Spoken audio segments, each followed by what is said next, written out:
Hi welcome back to middle class mom corner ವ್ಲಾಗ್ಸ್ಗೆ. So ಇವತ್ತು ಇನ್ನೇನು ಬೇಸಿಗೆ ಸ್ಟಾರ್ಟ್ ಆಯಿತು. ಸೊ ಮನೆಯಲ್ಲೇ ಒಂದು ಟ್ಯಾನ್ ರಿಮೂವ್ ಸೋಪ್ ಮಾಡಬೇಕು ಅಂತ ಹೇಳಿ ಮಾಡ್ತಾಯಿದ್ದೀನಿ. ಹಾಗೆ ನಿಮ್ಮ ಜೊತೆ ಶೇರ್ ಮಾಡಿದರೆ ಆಯಿತು ಅಂತೇಳಿ ವೀಡಿಯೋ ಶೂಟ್ ಮಾಡಿಕೊಂಡೆ.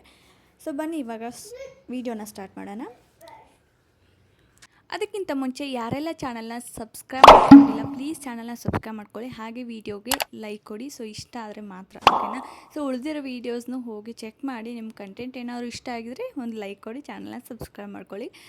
ಇವಾಗ ಒಂದು ಸ್ವಲ್ಪ ಇದನ್ನು ಮೆಲ್ಟ್ ಮಾಡಬೇಕು ಅಂದರೆ, ಸೋಪ್ ಬೇಸ್ನ ಮೆಲ್ಟ್ ಮಾಡಬೇಕು ಅಂದರೆ ಡಬಲ್ ಬಾಯ್ಲಿಂಗ್ ಮೆಥಡಲ್ಲಿ ನಾವು ಮೆಲ್ಟ್ ಮಾಡಬೇಕಾಗುತ್ತೆ. ಹಾಗಾಗಿ ಒಂದು ಪಾತ್ರೆಯಲ್ಲಿ ನೀರು ಕಾಯಕ್ಕಿಟ್ಟಿದ್ದೀನಿ. ಇನ್ನು ಈ ಒಂದು ಸೋಪ್ ಬೇಸ್ನ ನಾನು ಮೀಶೋಯಿಂದ ಪರ್ಚೇಸ್ ಮಾಡಿದ್ದೀನಿ. ಸೊ ಇದು ತುಂಬ ಅಂದರೆ ತುಂಬ ಕಡಿಮೆ ಪ್ರೈಸ್ ಸಿಕ್ತು ನನಗೆ. 128 ರುಪೀಸ್ ಏನೋ ಸಿಕ್ಕಿದೆ with mould. So 500 gram soap base, glycerin soap base ಸಿಗುತ್ತೆ, ಕೋಕೋನಟ್ ಫ್ಲೇವರ್ ಇದೆ. ಆಮೇಲೆ ಈ ಮೌಲ್ಡು ನಾನು ಫಸ್ಟು ಒಂದು ಮೌಲ್ಡ್ ತೊಗೊಳಕ್ಕೆ ಸರ್ಚ್ ಮಾಡಿದಾಗಲೇ ಅದಕ್ಕೆ 100 ರುಪೀಸ್ ಇತ್ತು. ಬಟ್ ಎರಡೂ ಕೂಡಿನೇ ನನಗೆ 128 ರುಪೀಸಲ್ಲಿ ಸಿಕ್ತು. ಸೊ ತುಂಬ ಕಡಿಮೆ ಪ್ರೈಸ್ ಅಂತ ಅನ್ನಿಸ್ತು. ಅವತ್ತು ಆಫರು ನಡೀತಾ ಇತ್ತು. ಬಟ್ ಇವಾಗ ಎಷ್ಟಾಗಿದೆ ನನಗೆ ಅಷ್ಟೊಂದು ಗೊತ್ತಿಲ್ಲ. ಹೋಗಿ ಒಂದು ಸರ್ತಿ ಚೆಕ್ ಮಾಡಿ, ಲಿಂಕ್ ಬೇಕಿದ್ದರೆ ಕೊಟ್ಟಿರ್ತೀನಿ ಡಿಸ್ಕ್ರಿಪ್ಷನಲ್ಲಿ, ಹೋಗಿ ಒಂದು ಸರ್ತಿ ಚೆಕ್ ಮಾಡಿ. ನಾನು ಹಿಂದಿನ ಒಂದು ವಿಡಿಯೋದಲ್ಲಿ ಮಕ್ಕಳಿಗೆ ಬೇಬಿ ಸೋಪ್ ಯಾವ ಥರ ಮಾಡೋದು ಅಂತ ತಿಳಿಸ್ಕೊಟ್ಟಿದ್ದೆ. ಸೊ ಯಾವುದೇ ಥರ ಕೆಮಿಕಲು ಫ್ಲೇವರು ಏನೂ ಆ್ಯಡ್ ಮಾಡ್ದೇ ಹಾಕಿದ್ದೆ. ಅದು ನಿಮಗೆ ನೊರೆ ಬರಬೇಕು ಅಂದರೆ ಕೊಕೊನಟ್ ಆಯಿಲ್ನ ಆ್ಯಡ್ ಮಾಡೋಕ್ಕೆ ಹೋಗಬೇಡಿ. ಸೊ ನೊರೆ ನಡೆಯುತ್ತೆ ಅಂದರೆ ಆ್ಯಡ್ ಮಾಡಿ. ಸೊ ನಾನು ಆ್ಯಡ್ ಮಾಡಿದ್ದೆ, ಹಾಗಾಗಿ ಹೇಳ್ತಾ ಇದ್ದೀನಿ. ಇದು ಗ್ಲಿಸರಿನ್ ಸೋಪು. ಇದರಲ್ಲಿ ಆಲ್ಮೋಸ್ಟ್ ಇದರಲ್ಲಿ ಆಯಿಲ್ ಎಲ್ಲ ಇರುತ್ತೆ, ಹಾಗಾಗಿ ಏನೂ ಆ್ಯಡ್ ಮಾಡೋ ಅವಶ್ಯಕತೆ ಇರೋದಿಲ್ಲ. ಮಕ್ಕಳಿಗೆ ಅಂತ ಹೇಳ್ಬಿಟ್ಟು ನಾನು ಹಾಕಿದ್ದೆ ಹಿಂದಿನ ಒಂದು ವಿಡಿಯೋದಲ್ಲಿ. ಇದರಲ್ಲಿ ನಾನು ಯಾವುದೇ ಥರ ಆಯಿಲ್ ಬಳಸ್ತಾ ಇಲ್ಲ, ಜಸ್ಟ್ ವಿಟಮಿನ್ ಇ ಒಂದು ಕ್ಯಾಪ್ಸುಲ್ ಅಷ್ಟೇ ಬಳಸ್ತಾ ಇದ್ದೀನಿ. ಇಲ್ಲಿ ನಾನು ಏನು ತೋರಿಸ್ತಾ ಇದ್ದೀನಿ ಅಂದರೆ, ಈ ಒಂದು ಫೇಸ್ ಪ್ಯಾಕ್ ಪೌಡರ್ನ ನಾನು ಮನೆಯಲ್ಲೇ ಮಾಡ್ಕೊಂಡಿದ್ದೆ. ಇದಕ್ಕೆ ಏನೇನೆಲ್ಲ ಹಾಕಿದ್ದೀನಿ ಅಂತ ಬಿಟ್ಟು ಹಿಂದಿನ ಒಂದು ವೀಡಿಯೋದಲ್ಲಿ ಹೇಳಿದ್ದೀನಿ, ಹೋಗಿ ಒಂದು ಸರ್ತಿ ಚೆಕ್ ಮಾಡಿ, ಓಕೆನಾ. ಸೊ ಅದರಲ್ಲಿ ಫುಲ್ ಡೀಟೇಲಾಗಿ ಇದೆ ಇದನ್ನು ಯಾವ ಥರ ಮಾಡ್ಕೊಳ್ಳೋದು ಅಂತ ಹೇಳ್ಬಿಟ್ಟು. ಇದು ಸ್ಕ್ರಬ್ ಥರ ಯೂಸ್ ಮಾಡ್ಬೋದು, ಬಾಡಿ ವಾಶ್ ಥರ ಯೂಸ್ ಮಾಡ್ಬೋದು, ಅಥವಾ ನೀವು ಫೇಸ್ ವಾಶ್ ಥರನೂ ಯೂಸ್ ಮಾಡ್ಕೋಬೋದು. 100% ರಿಸಲ್ಟ್ ಸಿಗುತ್ತೆ ನಿಮಗೆ. ಪಾರ್ಲರಲ್ಲಿ ಯಾವ ಥರ ಫೇಸ್ ವಾಶ್ ಮಾಡಿದ ತಕ್ಷಣ ರಿಸಲ್ಟ್ ಸಿಗುತ್ತೋ ಅದೇ ಥರ ರಿಸಲ್ಟ್ ಸಿಗುತ್ತೆ. ಮನೆಯಲ್ಲಿನೇ ಇರುವಂಥ ಎಲ್ಲ ಪದಾರ್ಥನೂ ಬಳಸ್ಕೊಂಡು ಮಾಡ್ಕೊಳ್ಳೋದು ಅಷ್ಟೇ. ಹಾಗೆ ನಾನಿಲ್ಲಿ ವಿಟಮಿನ್ ಇ ಕ್ಯಾಪ್ಸೂಲ್ನ ಬಳಸ್ತಾ ಇದ್ದೀನಿ. ಇದೂ ಕೂಡ ಅಷ್ಟೇ ನಮ್ಮ ಸ್ಕಿನ್ಗೆ ತುಂಬ ಹೆಲ್ದಿಯಾಗಿರುತ್ತೆ ಆ್ಯಂಡ್ ಮಾಯ್ಶ್ಚರಿಂಗ್ ಮಾಡುತ್ತೆ. ಸೊ ಹಾಗಾಗಿ ವೈಟ್ನಿಂಗ್ ಕೂಡ ಮಾಡುತ್ತೆ, ಹಾಗಾಗಿ ಅದನ್ನು ಯೂಸ್ ಮಾಡ್ತಾಯಿದ್ದೀನಿ. ಸೊ ಈ ಒಂದು ಫೇಸ್ ಸ್ಕ್ರಬ್ ಏನು ಪೌಡರ್ ಮಾಡ್ಕೊಂಡಿದ್ದೆ ಅದನ್ನೇ ಬಳಸ್ಕೊಂಡು ನಾನಿವತ್ತು ಸೋಪ್ನ ಮಾಡ್ತಾಯಿದ್ದೀನಿ. ಯಾಕಂದರೆ ಈ ಒಂದು ಪೌಡರ್ಸ್ನ ಹಚ್ಕೊಂಡು ತೊಳ್ಕೊಳ್ಳೋಕ್ಕೆ ನಿಮಗೆ ಇಷ್ಟ ಇಲ್ಲ, ಅಥವಾ ಪೌಡರ್ನ ಮೈ ಮೇಲೆಲ್ಲ ಹಚ್ಚೋವಾಗ ಬೀಳುತ್ತೆ ಅಂದರೆ ಈ ಥರ ನೀವು ಸೋಪ್ನ ಮಾಡ್ಕೊಳ್ಳೋದು ತುಂಬ ಬೆಟರ್ ಅಂತ ಅನ್ನಿಸ್ತು. ಹಾಗಾಗಿ ನಾನು ಅದನ್ನೇ ಟ್ರೈ ಮಾಡ್ತಾಯಿದ್ದೀನಿ. ಸೊ ಇಲ್ಲಿ ನಾನು ಸೋಪ್ ಬೇಸ್ನ ಕಟ್ ಮಾಡ್ಕೊಂಡಿರೋದನ್ನು ಒಂದು ಪಾತ್ರೆಗೆ ಸೇರಿಸ್ತಾ ಇದ್ದೀನಿ. ಇದನ್ನ ಡೈರೆಕ್ಟಾಗಿ ನೀವು ಗ್ಯಾಸ್ ಮೇಲೆ ಇಡಬಾರ್ದು. ನೀವು ಡಬಲ್ ಬಾಯ್ಲಿಂಗ್ ಮೆಥಡಲ್ಲಿನೇ ನೀವು ಇದನ್ನು ಮೆಲ್ಟ್ ಮಾಡ್ಕೋಬೇಕಾಗುತ್ತೆ. ಯಾವುದೇ ಥರ ಸೋಪ್ ಬೇಸ್ ಆದರೂ ಕೂಡ ಅಷ್ಟೇ ನೀವು ಡೈರೆಕ್ಟಾಗಿ ಮಾಡ್ಕೊಳ್ಳೋ ಹಾಗಿಲ್ಲ. ಹಾಗಾಗಿ ಇದೇ ಥರ ಮಾಡ್ಕೋಬೇಕು. ನೀವು ಚಾಕ್ಲೇಟ್ನ ಯಾವ ರೀತಿ ಡಬಲ್ ಬಾಯ್ಲರ್ ಮೆಥಡಲ್ಲಿ ಮಾಡ್ತೀವಲ್ವ ಅದೇ ರೀತಿ ಮಾಡ್ಕೋಬೇಕು. ನಾನಿಲ್ಲಿ ವೀಡಿಯೋ ಮಾಡ್ಕೊಳ್ಳೋಕ್ಕೆ ಟೈಮ್ ಆಯಿತು ಅಂತ ಹೇಳಿ ಗ್ಯಾಸ್ನ ಆಫ್ ಮಾಡಿದ್ದೆ. ಇವಾಗ ಮತ್ತೆ ಆನ್ ಮಾಡಿ ನೀರು ಕಾಯೋಕ್ಕಿಟ್ಟು ಈ ಒಂದು ಸೋಪ್ ಬೇಸ್ನ ಮೆಲ್ಟ್ ಮಾಡ್ತಾಯಿದ್ದೀನಿ. ಸೊ ಇದರಲ್ಲಿ ಫ್ಲೇವರ್ ಸಿಗುತ್ತೆ ಸೋಪ್ ಬೇಸಲ್ಲಿ. ನಾನಿಲ್ಲಿ ಕೊಕೊನಟ್ ಫ್ಲೇವರ್ ತೊಗೊಂಡಿದ್ದೀನಿ, ಯಾಕಂದರೆ ಪ್ಯೂರ್ ಆಗಿರುತ್ತೆ. ಸೊ ಗ್ಲಿಸರಿನ್ ಸೋಪ್ ಅಲ್ವಾ, ನಾವು ಯಾವ ರೀತಿ ಬೇಕಿದ್ರೂ ಸೋಪ್ನ ಮಾಡ್ಕೋಬೋದು. ನಾನಿಲ್ಲಿ ಇವತ್ತು ಸೋಪ್ ಸ್ಕ್ರಬ್ ಅಂದರೆ ನಾನೇನು ಪೌಡರ್ ಯೂಸ್ ಮಾಡ್ತಾಯಿದ್ದೀನಿ ಅದರಿಂದ ಮಾಡ್ತಾಯಿದ್ದೀನಿ.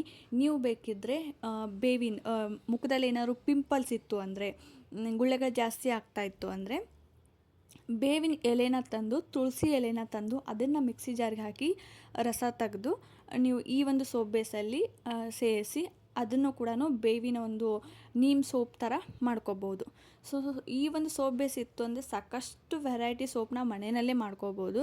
ಏನೂ ರಿಸ್ಕಿ ಕೆಲಸ ಇಲ್ಲ, ಏನೂ ಜಾಸ್ತಿ ಯಾವುದು ಬೇಕು ಇದು ಬೇಕು ಅಂಥದ್ದು ಏನೂ ಇಲ್ಲ. ಮನೆಯಲ್ಲೇ ಹೋಮ್ ರೆಮಿಡಿ ಥರ ನೀವು ಆರಾಮ್ಸೆ ಈ ಥರ ಸೋಪ್ನ ಮಾಡ್ಕೋಬೋದು. ಸೊ ಯಾವುದೇ ಥರ ಕ್ರೀಮ್ ಹಚ್ಚೋಕ್ಕಿಂತ ನ್ಯಾಚುರಲ್ ಆಗಿ ಈ ಥರ ಬೇವಿನ ಎಲೆನ ತಂದು ಹಚ್ಕೊಳ್ಳೋದ್ರಿಂದ ಪಿಂಪಲ್ಸು ಕೂಡ ಹೋಗುತ್ತೆ, ಕಡಿಮೆ ಆಗುತ್ತೆ. ಬೇಕಿದ್ರೆ ನೆಕ್ಸ್ಟ್ ಟೈಮ್ ನಾನು ಅದನ್ನು ಮಾಡಿ ತೋರಿಸ್ತೀನಿ. ನನಗೆ ಇಲ್ಲಿ ಅಪಾರ್ಟ್ಮೆಂಟಲ್ಲಿ ಸುತ್ತಮುತ್ತ ಯಾವುದೋ ಬೇವಿನ ಎಲೆ ಸಿಗಲಿಲ್ಲ, ಹಾಗಾಗಿ ನಾನು ಅದನ್ನು ಮಾಡೋಕ್ಕಾಗಲಿಲ್ಲ. ಬೇಕಿದ್ರೆ ನೀವು ಅದನ್ನೇ ಮಾಡ್ಕೋಬೋದು. ಜಸ್ಟ್ ಬೇವಿನ ಎಲೆ, ತುಳಸಿ ಎಲೆನ ತಂದು ವಾಶ್ ಮಾಡಿ ಮಿಕ್ಸಿ ಜಾರಲ್ಲಿ ಹಾಕಿಬಿಟ್ಟು ಪೇಸ್ಟ್ ಥರ ಮಾಡಿಬಿಟ್ಟು ಈ ಒಂದು ಸೋಪ್ ಬೇಸಲ್ಲಿ ಹಿಂಡಿ ಏನು ಪ್ರೊಸೆಸ್ ಏನಿರುತ್ತೆ ಸೇಮ್ ಪ್ರೊಸೆಸ್ಸೇ ಮೌಲ್ಡಿಗೆ ಹಾಕಿ ಸೋಪ್ ಮಾಡ್ಕೊಳ್ಳೋದು ತುಂಬ ಈಸಿಯಾಗಿದೆ. ಆ್ಯಂಡ್ ಇನ್ನೊಂದೇನೆಂದರೆ ನೀವು ಇದರಿಂದ ಈ ಒಂದು ಸೋಪ್ ಬೇಸಿಂದ ವಿಮ್ ಲಿಕ್ವಿಡ್ ಕೂಡ ಲಿಕ್ವಿಡ್ ಜೆಲ್ ಕೂಡ ಮಾಡ್ಕೋಬೋದು ಮನೆಯಲ್ಲೇ. ಏನು ಪಾತ್ರೆ ತೊಳಿತೀವಲ್ವ ಆ ಒಂದು ಲಿಕ್ವಿಡ್ ಜೆಲ್ ಕೂಡ ಮನೆಯಲ್ಲೇ ಮಾಡ್ಕೋಬೋದು. ಅದನ್ನು ನಾನು ನೆಕ್ಸ್ಟ್ ವೀಡಿಯೋದಲ್ಲಿ ಶೇರ್ ಮಾಡ್ತೀನಿ. ಸೊ ಅದು ಕೂಡ ತುಂಬಾ ಯೂಸ್ ಆಗುತ್ತೆ, ನೊರೆ ಬರುತ್ತೆ. ಮನೆಯಲ್ಲೇ ನೀವು ಆರಾಮ್ಸೆ ಎಷ್ಟು ಬೇಕಾದರೂ ನೀವು ವಿಮ್ ಜೆಲ್ನ ಲಿಕ್ವಿಡ್ನ ಮಾಡಿಟ್ಕೋಬೋದು ಒಂದು ಸರ್ತಿ. ಸೊ ಮನೆಯಲ್ಲೇ ಮಾಡ್ಕೊಳ್ಳೋದ್ರಿಂದ ನಮಗೂ ಕೂಡ ಒಂದು ಖುಷಿ ಇರುತ್ತೆ. ಆ್ಯಂಡ್ ಯಾವುದೇ ಥರ ಕೆಮಿಕಲ್ ಫ್ರೀಯಾಗಿ ನಾವು ಮಾಡ್ಬೋದು. ಸೊ ಚಾನಲ್ನ ಸಬ್ಸ್ಕ್ರೈಬ್ ಮಾಡ್ಕೊಂಡಿರಿ, ನೆಕ್ಸ್ಟ್ ಟೈಮ್ ನಾನು ವೀಡಿಯೋ ಹಾಕಿದಾಗ ನಿಮಗೆ ರೀಚ್ ಆಗುತ್ತೆ, ಓಕೆನಾ.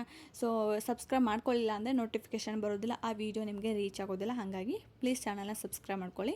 ನೆಕ್ಸ್ಟ್ ವೀಡಿಯೋದಲ್ಲಿ ವಿಮ್ ಜೆಲ್ನ ನಾವು ಮನೆಯಲ್ಲಿ ಯಾವ ಥರ ಮಾಡೋದು ಅಂತ ತಿಳಿಸ್ಕೊಡ್ತೀನಿ. ನಾನಿವಾಗ ಏನು ಫೇಸ್ ಪ್ಯಾಕ್ ಪೌಡರ್ನ ತೊಗೊಂಡಿದ್ದೆ ಅದನ್ನು ಈ ಒಂದು ಸೋಪ್ ಬೇಸಲ್ಲಿ ಹಾಕ್ತಾಯಿದ್ದೀನಿ. ಸೊ ಹಾಕಿಬಿಟ್ಟು ಚೆನ್ನಾಗಿ ಕಲಿಸ್ಕೊಳ್ಳೋದು. ಕೆಳಗಡೆ ಇಳಿಸೋಕ್ಕೆ ಹೋಗ್ಬಿಡಿ, ಕೆಳಗಡೆ ಇಳಿಸಿದರೆ ಅದು ಗಟ್ಟಿಯಾಗಿಬಿಡುತ್ತೆ. ಹಾಗಾಗಿ ಅಲ್ಲೇ ಮೇಲ್ಗಡೆನೇ ಇಟ್ಬಿಟ್ಟು ನೀವು ಈ ಥರ ಮೆಲ್ಟ್ ಮಾಡ್ಕೊಳ್ಳಿ. ಚೆನ್ನಾಗಿ ಮೆಲ್ಟ್ ಆಗಬೇಕದು. ಫಸ್ಟಿಗೆ ನಿಮಗೆ ಗಂಡು ಅನಿಸುತ್ತೆ, ಬಟ್ ತಾನಾಗಿ ಅದು ಮೆಲ್ಟ್ ಆಗುತ್ತೆ. ಯಾವುದೇ ಥರ ಹಾಕಿದರೂ ಕೂಡ ನೀವು ನೀಮ್ ಪೌಡರ್ ಹಾಕಿರಿ, ನೀಮ್ ಪೌಡರ್ ಇತ್ತಂದ್ರೂ ಅದು ಕೂಡ ಹಾಕೋಬೋದು, ಅಥವಾ ಅಲೋವೆರಾ ಜೆಲ್ ಇತ್ತಂದರೂ ಅದು ಕೂಡ ಹಾಕೋಬೋದು. ನೀವು ಏನೇ ಮಾಡಿ, ಇವಾಗ ಮೊದಲೆಲ್ಲ ಹೋಮ್ ರೆಮಿಡಿ ಮಾಡ್ತಿದ್ರಲ್ವ, ಸೊ ಅದನ್ನೇ ಯೂಸ್ ಮಾಡ್ಕೊಂಡು ನೀವು ಮನೆಯಲ್ಲೇ ಈ ಥರ ಒಂದು ಸೋಪ್ ಬೇಸ್ನ ಯೂಸ್ ಮಾಡ್ಕೊಂಡು ಸೋಪ್ನ ರೆಡಿ ಮಾಡ್ಕೋಬೋದು. ಪೌಡರ್ ಯೂಸ್ ಮಾಡೋಕ್ಕೆ ಇಷ್ಟ ಇಲ್ಲ, ಅಥವಾ ಎಲ್ಲರೂ ಟ್ರಾವೆಲಿಂಗ್ ಮಾಡೋಕ್ಕೆ ಅದು ಕಂಫರ್ಟೇಬಲ್ ಇಲ್ಲ ಅಂತ ಅಂದರೆ ಈ ಥರ ನೀವು ಸೋಪ್ನ ಮಾಡ್ಕೊಂಡು ನೀವು ಟ್ರಾವೆಲಿಂಗ್ ಮಾಡೋರು ಕೂಡ ಕ್ಯಾರಿ ಮಾಡ್ಕೊಂಡು ಹೋಗ್ಬೋದು. ಹಚ್ಕೊಳ್ಳೋಕ್ಕೂ ಕೂಡ ಈಸಿ ಆಗುತ್ತೆ, ತುಂಬ ಚೆನ್ನಾಗಿರುತ್ತೆ, ಓಕೆನಾ. ಸೊ ಹಾಗಾಗಿ ಈ ಒಂದು ಸೋಪ್ ಬೇಸ್ ಇತ್ತು ಅಂದರೆ ಸಾಕಷ್ಟು ವೆರೈಟಿಯಾಗಿ ನೀವು ಸೋಪ್ನ ಕ್ರಿಯೇಟ್ ಮಾಡ್ಕೋಬೋದು. ಸಾರಿ, ಇಲ್ಲಿ ಒಂದು ಕ್ಲಿಪ್ ಮಿಸ್ ಆಗಿದೆ. ನಾನು ಸೋಪ್ ಬೇಸ್ಗೆ ಸೋಪ್ ಹಾಕೋದು ಕ್ಯಾಮ್ರಾ ಆನೇ ಮಾಡಿರಲಿಲ್ಲ, ಸೊ ಮಿಸ್ ಆಯಿತು. ನೋಡಿ ಈ ಥರ ನಾನು ಹಾಕಿಟ್ಟಿದ್ದೀನಿ. 3 ವೆರೈಟಿ ಶೇಪಲ್ಲಿ ನಾನು ಮಾಡಿದ್ದೀನಿ. ಸೊ ವರ್ತ್ ಅಂತ ಅನಿಸುತ್ತೆ. ಸೋಪ್ ಬೇಸು ವಿತ್ ಮೌಲ್ಡು ಎರಡೂ ಕೂಡ ತುಂಬ ಕಡಿಮೆ ಪ್ರೈಸಲ್ಲಿ ಸಿಗ್ತಾಯಿದೆ. ಲಿಂಕ್ ಕೊಟ್ಟಿರ್ತೀನಿ, ಚೆಕ್ ಮಾಡಿ. ಸೊ ವಿಡಿಯೋ ಇಷ್ಟ ಆಯಿತು ಅಂದರೆ ಪ್ಲೀಸ್ ಲೈಕ್ ಮಾಡಿ, ಚಾನಲ್ನ ಸಬ್ಸ್ಕ್ರೈಬ್ ಮಾಡ್ಕೊಳ್ಳಿ. ಹಾಗೆ ಬೇಬಿ ಸೋಪ್ ಯಾವ ಥರ ಮಾಡೋದು ವಿಡಿಯೋ ಹಾಕಿದ್ದೀನಿ, ಹೋಗಿ ಒಂದು ಸರ್ತಿ ಚೆಕ್ ಮಾಡಿ. ಇಂಟ್ರೆಸ್ಟ್ ಇದ್ದರು ಚಾನಲ್ನ ಸಬ್ಸ್ಕ್ರೈಬ್ ಮಾಡ್ಕೊಳ್ಳಿ, ನಾನು ಸಬ್ಸ್ಕ್ರೈಬ್ ಮಾಡ್ಕೊಳ್ಳಿ ಅಂತ ಕೇಳ್ತೀನಿ. ಸೊ ಇನ್ನು ಯಾವುದಾದ್ರೂ ವೀಡಿಯೋಸ್ ಬೇಕು ಅಂದರೆ ಪ್ಲೀಸ್ ಕಮೆಂಟ್ ಮಾಡಿ, ನಾನು ನೆಕ್ಸ್ಟ್ ವೀಡಿಯೋದಲ್ಲಿ ತಿಳಿಸ್ತೀನಿ, ಓಕೆನಾ. ಸೊ ಖಂಡಿತವಾಗ್ಲೂ ನೆಕ್ಸ್ಟ್ ವೀಡಿಯೋದಲ್ಲಿ ನಾನು ವಿಮ್ ಜೆಲ್ನ ಮನೆಯಲ್ಲೇ ಯಾವ ಥರ ಮಾಡೋದು ಅಂತ ತಿಳಿಸ್ಕೊಡ್ತೀನಿ.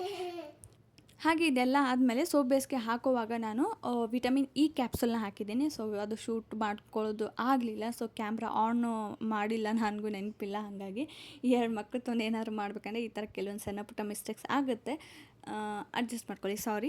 ಆ್ಯಂಡ್ ನೆಕ್ಸ್ಟ್ ವೀಡಿಯೋದಲ್ಲಿ ತಿಳಿಸ್ಕೊಡ್ತೀನಿ. ಸೊ ಇವತ್ತು ಈ ಒಂದು ಸೋಪ್ ಬೇಸ್ನ ನಾನು 1 ಗಂಟೆ ಹೊರಗಡೆನೇ ಇಟ್ಟಿದ್ದೀನಿ. ಫ್ರಿಜ್ಜಲ್ಲಿ ಇಡೋ ಅವಶ್ಯಕತೆ ಇಲ್ಲ. ನಿಮಗೆ ಬೇಗ ಬೇಕು ಅಂದರೆ ನೀವು ಇಡ್ಬೋದು, ಇಲ್ಲ ಅಂದರೆ 1 ಅವರ್ ರೂಮ್ ಟೆಂಪ್ರೇಚರಲ್ಲೇ ಇಟ್ಟರೆ ಈ ಥರ ಸೋಪ್ ರೆಡಿ ಆಗುತ್ತೆ. ಸಖತ್ತಾಗಿದೆ. ನಿಮಗೆ ಏನು ಕೆಳಗಡೆ ಕಲೆಗಳು ಇರುತ್ತೆ ಅದೆಲ್ಲ ಕೂಡ ರಿಮೂವ್ ಆಗುತ್ತೆ. ಜಿಡ್ ಇರ್ಬೋದು, ಏನೇ ಇರ್ಬೋದು, ಎಲ್ಲನೂ ರಿಮೂವ್ ಆಗುತ್ತೆ. ಆ್ಯಂಡ್ ಮಕ್ಕಳಿಗೆ ಕೂಡ ಇದನ್ನು ಯೂಸ್ ಮಾಡ್ಬೋದು. ಸೊ ತುಂಬ ಚೆನ್ನಾಗಿದೆ, ಒಂದು ಸರ್ತಿ ಟ್ರೈ ಮಾಡಿ ನೋಡಿ. ಇನ್ನೇನು ಬೇಸಿಗೆ ಸ್ಟಾರ್ಟ್ ಆಯಿತು, ಸೊ ಬಿಸಿಲಿಗಂತೂ ಮುಖ ಎಲ್ಲ ಜಿಡ್ಜಿಡ್ಡಾಗುತ್ತೆ, ಕಪ್ಪಾಗುತ್ತೆ. ಹಾಗಾಗಿ ಇದನ್ನು ಮನೆಯಲ್ಲೇ ಯೂಸ್ ಮಾಡೋದ್ರಿಂದ ಹೋಮ್ ರೆಮಿಡಿ ಬೆಸ್ಟ್ ಅಂತ ಹೇಳ್ತೀನಿ. ಸೊ ಯಾವುದೇ ಥರ ಕ್ರೀಮ್ ಯೂಸ್ ಮಾಡೋಕೋಬೇಡಿ, ಯಾಕಂದರೆ ಎಲ್ಲ ಕ್ರೀಮು ಫೋನಲ್ಲಿ ತೋರಿಸೋ ಎಲ್ಲ ಕ್ರೀಮು ಎಲ್ಲರಿಗೂ ಸೂಟ್ ಆಗೋದಿಲ್ಲ. ಅದು ಒಂದು ಹೋಗಿ ಇನ್ನೊಂದು ಪ್ರಾಬ್ಲಮ್ ಕ್ರಿಯೇಟ್ ಮಾಡುತ್ತೆ. ಹಾಗಾಗಿ ಮನೆಯಲ್ಲೇ ಆದಷ್ಟು ಹಳೆ ಒಂದು ಹೋಮ್ ರೆಮಿಡಿನೇ ಯೂಸ್ ಮಾಡಿ, ಖಂಡಿತವಾಗ್ಲೂ ವರ್ಕ್ ಆಗುತ್ತೆ. ಬಟ್ ಸ್ಲೋ ಆಗ್ಬೋದು ರಿಸಲ್ಟು, ಬಟ್ ರಿಸಲ್ಟ್ ಅಂತೂ ಸಿಕ್ಕೇ ಸಿಗುತ್ತೆ.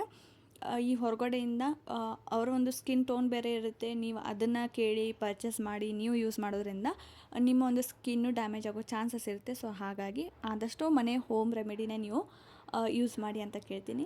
ಸೊ ಇವತ್ತಿನ ಒಂದು ವಿಡಿಯೋ ಚೆನ್ನಾಗಿತ್ತು ಅಂದರೆ ಪ್ಲೀಸ್ ಲೈಕ್ ಮಾಡಿ, ಚಾನಲ್ನ ಸಬ್ಸ್ಕ್ರೈಬ್ ಮಾಡ್ಕೊಳ್ಳಿ. ಹಾಗೆ ನಿಮಗೆ ಯಾವ ಥರ ವಿಡಿಯೋ ಬೇಕು ಅಂತ ಹೇಳಿ ಏನಾದರೂ ಐಡಿಯಾ ಇತ್ತು ಅಂದರೆ ಪ್ಲೀಸ್ ನನಗೆ ಕಮೆಂಟ್ ಮಾಡಿ, ಓಕೆನಾ.